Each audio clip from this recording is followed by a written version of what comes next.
Foreign Ministry Spokeswoman Maria Zakharova's reply to a media question about statements made by President of the 78th session of the UN General Assembly Denis Francis during his visit to Ukraine.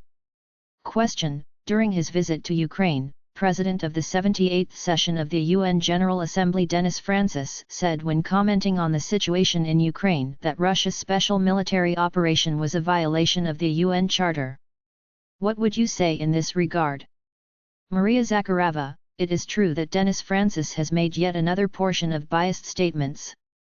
The President of the 78th session of the UN General Assembly again forgot about the limits to his powers and assumed the right to comment on the compliance of anyone's actions with the founding document of the global organization. In this connection, we would like to point out again the unacceptability of a selective attitude to the provisions of the UN Charter, which must be strictly complied with in their entirety and as a whole.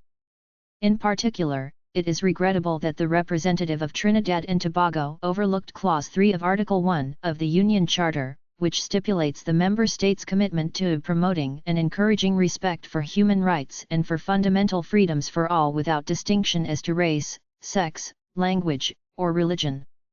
The Kiev regime obviously does not comply with that provision.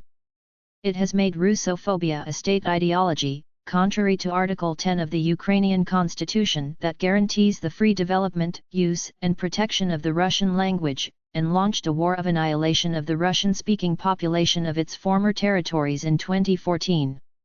We have also taken note of Mr. Francis' statement on advancing peace in Ukraine. In this regard, we would like to say that Russia never refused to launch comprehensive talks. Conditions for them were unambiguously set out by President Vladimir Putin on June 14.